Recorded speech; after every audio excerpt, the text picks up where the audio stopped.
outside again.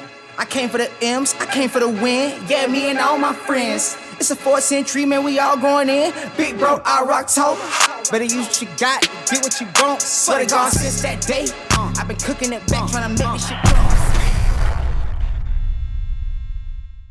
grow. You know, Bstar's out here in New York. We came out here from LA, and he's been running around the city and doing some cool shit. Yeah, We got the homie Rick here as well. You guys are, you know, collaborating on some things as well. So one of my main moving singles right now, Cold, the remix. Yes. With Rick Bars and another artist, Feed the Mind. It's been going crazy on Spotify. So now we came out to New York to just shoot content, shoot the video for it, because that's what it's all about right now. Is just content. Yep. Yeah. Yo, tell us about your content rollout. Like, what does it look like for a typical artist trying to figure that out? The way I do my content rollout is I try to just create mini music videos. Okay. So if I have a song, I might try to shoot 5 mini music videos. Like I'll shoot the hook 2 times, I'll shoot a first verse 2 times, and I'll shoot the last verse 2 times in 5 different locations. Same clothes. Well, you can switch it up. We'll try to switch. I mean, if you have to use the same clothes, at least try to change your shirt. That's what we did. So that's a good question, because the artists that we're working with in Atlanta, shout out Timothy Mack. You know, we're out there. I know you worked on some last Your Love record. Yeah, that's gonna come out soon. That's gonna be tight. But you know, for a situation like that, it's like we're out there. You know, we're flying in from LA. We got 3 days, 2.5 really. You know, so at that point, it's like run and gun. We gotta just do what you gotta do. You know, we try to switch it up, but we want to. The main point is switch the locations. Basically, yeah. And also you want to switch clothes too, just to keep it, you know, fresh and new, and you know. But sometimes when you're just running and gunning, it's just like, let's do 5 songs, maybe the same outfit. Fuck it, maybe switch a shirt up. Almost like, okay, 5 songs, 5 locations. Well, 1 song, 5 locations. Exactly. We're doing the same song. Can you double dip or not really? You don't want to do that. You could. You can double dip if you change the song. So that's what I'm saying. So I go to location 1 and shoot 5 hooks. I go to location 2, shoot thing. 5 verses. Yep. Go to locate you feel me? So now you can promote 5 songs. Yeah. Right. Yeah. We do that, and then we just, I guess when you post them, we just try to make it like, we try to space them out enough to where it doesn't seem like you just got the same thing. It's repetitive. So he, the best way that B is explaining it to me, which I like, is basically your feed, you know, on Instagram, TikTok, whatever. It's like a salad, you know what I mean? You're gonna put the greens in, you're gonna throw some tomatoes, you're gonna throw some sesame, you're gonna throw some cranberries, cucumbers. Yep. So you want to mix up the feed so it doesn't look the same. Gotcha. Again, 2.5 days to try to create what we can. You know, artists has personal shit going on, so we're still trying to jam shit in, and shows, performances, studio. Like, we just gotta do what you gotta do, you know. So sometimes it might be built up where it's a little repetitive, but at the end of the day, you know, we're still. You look at the peers and they're not, I mean, not to be, you know, but they're not doing shit, you know what I mean? Like, there's a lot of guys who don't post anything, but they're the first ones to be like, oh, it looks repetitive. It's just like, yeah, but. Yeah, they would have to look at all of the content to even know that in the first place. And Correct. It don't even hit everybody at the same time. Correct. Realistically. And it's just a critique that happens sometimes when people are, you know, looking at other, you know, the rollouts, like, oh, this is, you know, this and that. It's just like, I mean, it's real easy to have an opinion when you don't do a thing. You know what I mean? True. I'm just being honest about that. Like, true. You know what I mean? You put a lot of hard work into this, so. Yeah, we've been trying to push things more like to YouTube now. YouTube is like king, you know. It's almost like TV, you know. So Rick Bars, he's super big on YouTube. He's really into like the YouTube marketing and trying to figure out what is gonna break the next YouTuber and like really push them there. So he's been a big part of like, we send the content to him and like he's like, okay, I feel like this could work here or like this angle here. So he's been like a great addition to the team too, and just like everything's really coming together. So, nice. Yeah. Nice. That's what's up. So Rick, what's your any tips on content rollout strategy? Do you do music as well, right? Yeah, I do music as well. I think one of the number one things, like if we're talking about ads specifically, you know, you want to make sure that both the content and let's just say, you know, the actual music video. Remember, if you're advertising, especially if it's YouTube, they say 5 seconds, but you really got 3 seconds to captivate someone. True. One of the number one things I tell people, if it's music, the music got to start right away. Like, there's no other scenario. 'Cause if we're pushing movies, then I can have the audience that they will wait like even up to 10 seconds to be like, okay, The intro, even logos, they will Yeah, sit they through see the logo. logos, You understand? yeah. They will sit through it because, like, you know, people like that cinematic feel. But if you promoting music, they're there for the music. Also, even with playlisting on YouTube, because it's just as big as Spotify, if not, in my opinion, bigger, just with the results that it yields. Realistically, let's just say, like, if you hear somebody talking and you have a playlist going on, you're probably gonna skip it. You know, like, realistically, you're trying to listen to music. So no skits. you in the middle of it, yes. Okay, Just in the middle. never start it. Like, people, if a song is hard, they'll sit through it, even up to like 2 minutes of you talking. They're like, well, he's talking about, yo, that's funny. Maybe they'll just skip it if they really, you know. Yeah, they don't fuck with Yeah, it. but realistically, if we're talking about straight ads, even playlisting on YouTube, never, like, just make sure to start with the music always. Like just that's just the baseline thing. Tell me a little bit more about playlisting on YouTube. That sounds pretty interesting. Yeah. So, thank you very much. Just a little adjustment, you know. So yeah, playlisting on YouTube actually is one of the most slept on, like, resources that we actually have. So different from Spotify. I mean, Spotify, obviously it does have its own community, so I'm not taking away from that. Right. But realistically, with YouTube, not only can you curate a playlist like yourself, and not just in the sense of, like, you know, oh, this is my songs, but the way YouTube's algorithm works is, like, if you, let's just say you promote a playlist and you add like a bunch of artists that are similar to you, they would actually, like, have that data a lot faster than Spotify would, because the way YouTube thinks is, like, if they're listening to it, and especially if you're monetized, if the dollars are coming from the same people, that's really what they determine whether you're similar to that artist or not. With Spotify, it's a hybrid. They want to look at the blogs. They want to look at did you collaborate with a person that was related to them, which is cool, but realistically, you know, if we're talking about, like, hard dollars and what people are actually earning, I feel like that data is a lot more relevant. Because another thing, just to finalize the point with playlisting, it's probably the only scenario where, I mean, if people don't, if it's not similar, people are going to get off the playlist, realistically. Right. So, yeah. And also, when it comes to charting as well on YouTube, there's more of a, I guess you can say, like, benefit to where they will put you on a playlist and promote you for free because you earned a spot. And it's not about views. It's about views and the money that it earned. Because you can have more views, but if the views didn't earn, they will not put you on the chart. Yeah, which is that's a good way to isolate from people throwing bots in. You know what I'm saying? You could run up again. We've talked about this. You can run it up all the way you want. You can do all the kind of marketing you want to do when it comes to this bot shit, but that's not what's determined on how, you know, people move up in the ranks on, especially on YouTube. Yeah. Where it's like, listen, if there's dollars coming in, you will get bumped up. Exactly. But if there's not dollars coming in, but you have all the views in the world, it makes sense that said artist is not popping like they look like they're popping. You know what I mean? Yeah. Or they'll be trending on YouTube, but they wouldn't be on the charts. Right. That's one thing. Because trending, like, remember, trending, they don't have enough time to verify. That's a funny thing.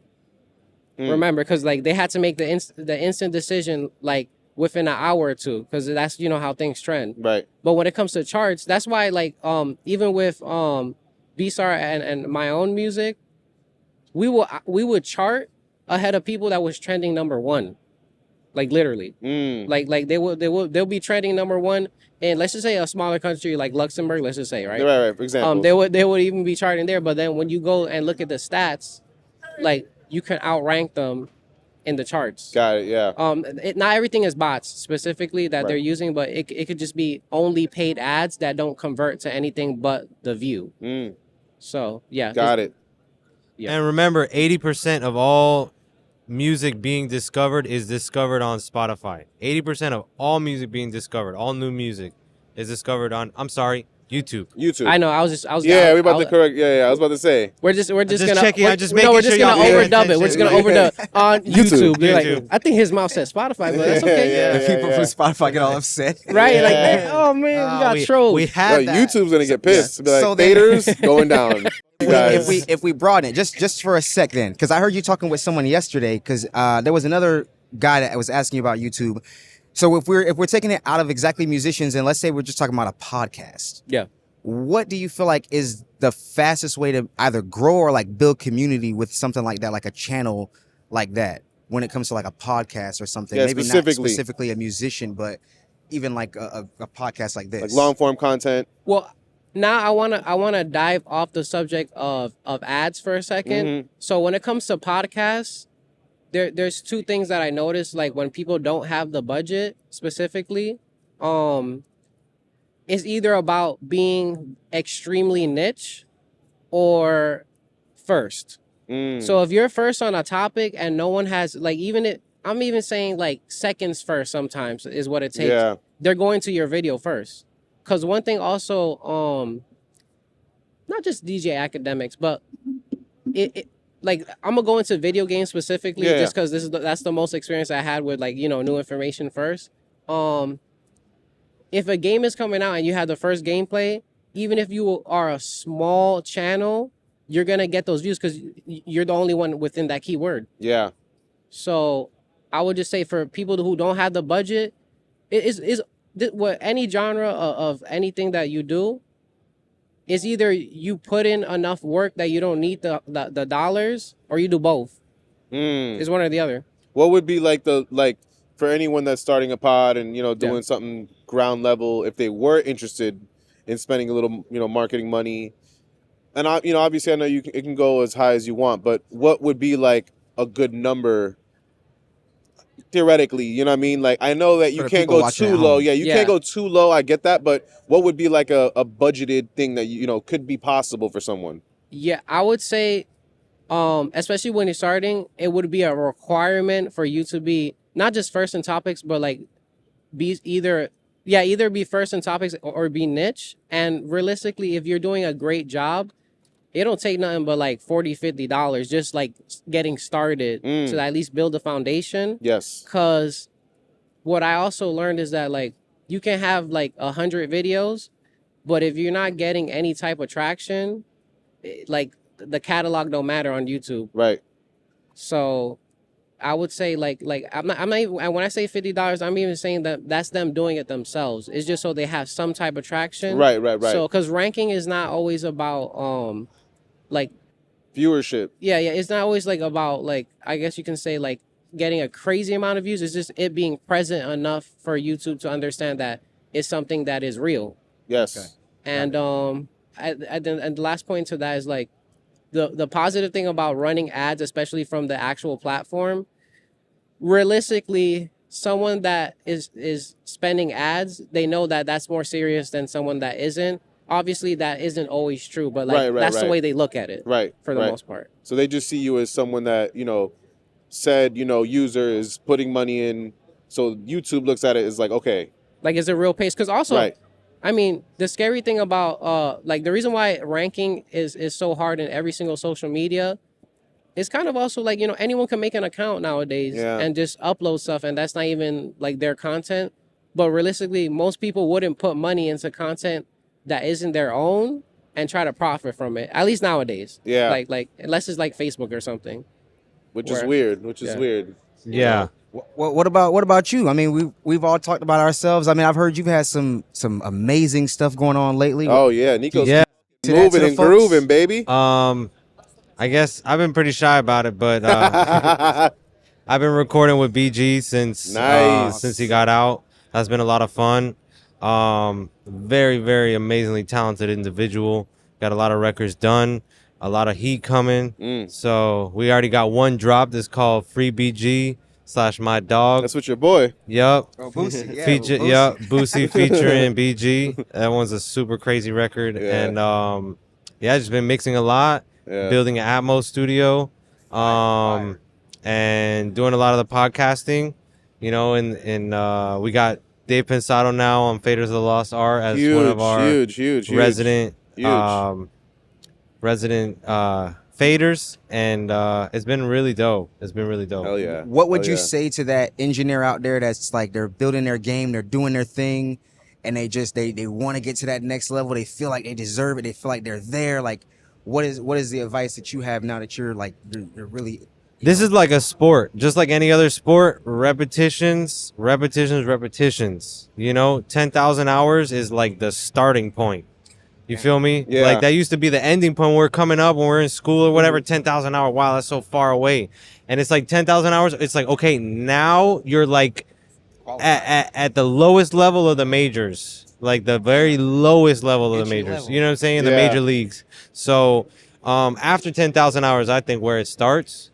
And you could see that in our peers. You could see how much hours they really be putting in, and you're like, damn, bro, you're probably at 27,000 already. Like, and if you really think about it. That shit doesn't. It's so true, because you come in and you start and you think you're somewhere, and You think you hot. well, I mean, listen, and a lot of lessons learned. I mean, you too. You know what I mean? The journey and shit. It's like, how much money you put into this and how much time, and you got kids and doing that, and it's. Every client is a learning opportunity, Right. like whether it's a shitty client, you learn not to deal with that. If it's an amazing client, you're like, okay, I want to find another one like that. Yes. And you're like, okay, maybe this one needs to be massaged this way, and maybe this one is set it and forget it. Right. It's like, it's always every client is like a different learning experience, and those are your hours. There's no such thing as a shitty client, because that client, maybe it's just one you didn't like as much, but that client taught you how to deal with that type of person or that type of client. So and what I do and what we do is like a painter's palette, and we have to know which tool to reach for, which color to reach for which client to paint on. You know what I mean? So it's just having that practice, that experience with each category is what's going to get you to that next level. And that can only come through time. That's right. You can't teach that. You can't teach that. Bedside manner. I've seen some of the greatest engineers lose a lot of work, like their whole shine. Everything. They lost their whole shine just because they're like, oh, I'm the shit, and I could be an asshole if I want to because I'm the shit. And guess what? You're an asshole to enough people, and you're not getting bringing that up no call names, back, but I think we all know who the You feel me? I think we know what time it is. So there's a lot, bro. I know. Unfortunately, there's a lot. I know. So I mean, it's such a big accomplishment, though. You know what I'm saying? Like, working with these artists. Like I was telling you, I mean, we were at the parties all week this week in New York. Yep. You know what I'm saying? Like, and all the top guys are super nice, bro. I was telling you, I was telling Lou too. I was like, shout out to Big Lou. He's somewhere around here arguing with someone or doing some crazy shit. But, I'm sitting there, I'm talking to you guys, and I'm like, we're in this room, at one of the studios, out here in New York, and it's just like, bro, there's like 5 or 6 guys in here right now, and they're responsible for like most of the charts shit that everyone is listening to right now. Like, that's not even cap at all. That's zero cap. Real life stuff. Like, these guys are making the top 20, top 10 shit consistently for the last few years. You know what I mean? Yep. And they're in a fucking room talking about, I don't know, grilled cheese or some shit. I'm like, this is crazy. No, I don't even get this shit. It's a small world at the top, and with any industry, y'all know too. Sure. It's pretty. The higher up you get, the smaller the circles are, and obviously the easier it is to communicate. But that's what we do. We just communicate with each other. What's going on, in your world, what's going on in my world, and a lot of times it's similar issues. Like, oh, I was dealing with that too. This is how I got past that. So that's another thing. Your community is everything. One big thing that I tell people coming up is find like-minded, but also talented individuals. So like, I'm not gonna be here like, oh, I just got out of audio engineering school. I'm gonna try and go be Tizio or Bane's assistant or the top. I want to be Chris Brown's recording engineer right out of school. It's like, find the people that are gonna grow with you at that level that you're at. Maybe obviously you always want to be surrounded by people that are smarter than you, better than you, etc. Right up that level, but you can't go too high of a gap, or else you're just gonna lose. You're not gonna get in. And you're just gonna either whatever. It's not gonna happen. I know. It's funny too, is in the Clubhouse days when we were doing the Clubhouse shit and talking to all these people, engineers, all the stuff we were doing on Clubhouse. I mean, that's very consistent that you're saying that, because you said it back then too. Years ago, where you're telling people, because people were like, we had one person in there, some girl. There's always somebody. There's always someone in there. How can I get on a record with Ariana Grande on my feature? It's like, bro, you got like 327 followers. Yeah. Like, and You have and, like, 327 followers. You have 327,000 for that, or what? You know what I Like, mean? and not only that, That's like, a homie discount. yeah, that's a homie Yeah, discount. I and too. thought I had a discount. you feel me? So it's like there's that, and then there's like the practice. A lot of folks coming up don't know how much practice they really need to get to where they want to be. Yeah. They think they're like, oh, I'm pretty good, but it's like, bro, pretty good in your city is like, sheesh. Like Yeah, in my exactly. city, like LA, bro, You ain't even like touching it. You're at it's, the- yeah, you're not even born. competition is high level. You're not So I even don't care if born. you're the hottest in your city. Like you come to LA and you're gonna get humbled. You know? Yeah, real quick. Some people would tell you stay in your city. Then, like, Yeah. if you're the hottest in your city, just stay in your city. Yeah, Yup, keep you growing, might make fun. more money that yeah, way. like until you're and- ready. yup. Until like, you're Yeah. for that yeah, next step. yeah. Yeah. Until you really outgrow that. Because nobody at Nico's level wants to take in someone that just graduated school, because it's like you have to teach them things still, and it's like I wish you had a few years of experience. That Right. way you would have come in kind of At least with the vocabulary intact. Yeah, And not just like book vocabulary, like street vocabulary, like how we get down. To teach you this stuff. Yeah. That's how it is Yeah. too in like just regular jobs. Like you go and you apply Yup. online for Yup. applications, and they're like, "I want 3 years experience," and people get Yeah. upset and like, "Oh, why? You know, they want this and that." It's like, yeah, but what you have to understand is the amount of money that's going to cost to train you Literally. to do the job. Man hours. We don't have It's time to tough. teach you Excel. It's- We need right. you to already know how to Exactly. use it. Also, and it's like, tough. one thing in general, like I think people forget that there's also opportunity in growing smaller brands in general, like Yeah. working with smaller artists, because you can show your impact way more on a smaller artist than a large, like someone, or at least someone that's at your level. Right. What he's So- saying, right. It's just that like that's when I feel like if people looking for shortcuts, that's the shortcut. Yup. Yeah. Ironically, Yeah. work with a smaller artist Yup. and make them big, because they'll be like, you see who you worked with and how big he got? Yep. I need this guy. Yep. Right now. Yep. Right. Yep. And you Right. can really try that 100 times. Yeah. You know, with smaller artists, you can just go and just say, let's do the marketing here. You know, what you do, it's like, boom, boom, no. Next thing you know, you get this one guy who's making traction, you know what I'm Yeah. saying, Bstar. But, you know what I mean? Like, you know, Exactly. that's what I'm saying. Like, you know, and then you just keep going. You're like, oh, like, we're going to go somewhere, you know, with this one, you know? Because even if you get the opportunity, sometimes it's really hard for them to gauge whether, you made a difference realistically. Yeah. So, right. I guess even as an engineer, I can hear like if you worked on like I've been hearing Rick Ross all weekend. So if you worked on like a Rick Ross record, Shout out Emix. and then Yeah. the label is hearing it, all the label is really hearing is Rick Ross.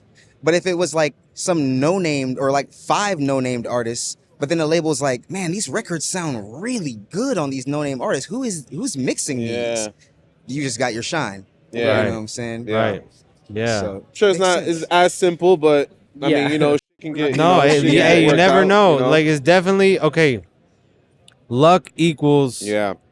preparation and timing. Yep. If you come and you get that chance, but you're not prepared, you ain't gonna get it. Yeah. If you're prepared, and you don't got that chance, you ain't gonna get it. So it's preparation meets timing. You got to be prepared, and those are lucky individuals. Ain't no luck in this, if you ask No, me. there's For definitely no luck. It's For preparation and So people work hard to get Consistency. lucky. people, exactly, literally, Exactly. literally. So you know, wrap it, get another amazing, you know, bro. Yeah. Yeah, no, this is so awesome. Yeah. big shout, big shouts to I'm gonna get it. B Rax. No, No, B- Rick. No, you know Rick. what's so funny? The only reason why I'm smiling, I'm just like, Bro, this guy. Right there, bro. Rick Bars on the hat, Rick boy. Bars. There you go. It's a little far for me to see it. It's a little far for me to see come it. on, Man, Hey, I thought you it got was your head- faders, you got your man. head What's up. you know? It's Top true. faders Yeah. showing love, bro. Hey, and that's how you know this shit Love wasn't prearranged. Exactly. We literally Exactly. just met. What's good, Rick? Exactly. Pleasure to meet you, dog. There we go. Hell yeah. There we go. That's literally the first proper intro. So Yo, Exactly. yeah. Yeah. before we exactly. get Welcome, out, before we get out, let's do some. There's so let's do many some B's plugs. over here. We got Oh yeah, yeah. Beezy. Oh yeah, I was Beezy, like- Bstar, Rick Bars. Rick B. Oh, yeah, it's a You bunch feel of me? B's. Plug yourself though, Rick. Plug yourself. Yeah, Yeah. Rick, plug. Where can we find you at? You can find me at the corner store. Nah, this sounds like- The yeah, you can find me bodega. at Rick Bars. Everything. I prefer if you go to my YouTube because that's where the Nice. money's made. Nice. Word. And I have a new single coming out. I could drop it now. I could, yeah. Tell 'em, tell 'em. Well, I have a new single right now with Bstar, obviously. That's sir. going crazy. We're gonna have a video. I actually have a record with both Jada Kiss and Dave East coming out. Nice. So get ready Dope. for that. That's gonna be You know, sick. maybe Bstar will make an appearance on that too. You feel me? Hey. Yeah. it's good to be independent. I could just say everything I want to. You know? Yeah, But Literally. the only Nice. secret is how big it's gonna be. That's about it. It's the Yeah, only nice, secret. nice. B. Yeah, it's at Bstarsworld everywhere, or you can just Google Bstar, and most of the time I'll pop up. I hope we've worked that hard. Hell Yeah, I'll pop yeah. up now. Google Hell search yeah. campaigns. I know, right? Hey, There we you there. go. We there. Beezy Media at FatBeezy at Beezy Media _. You know.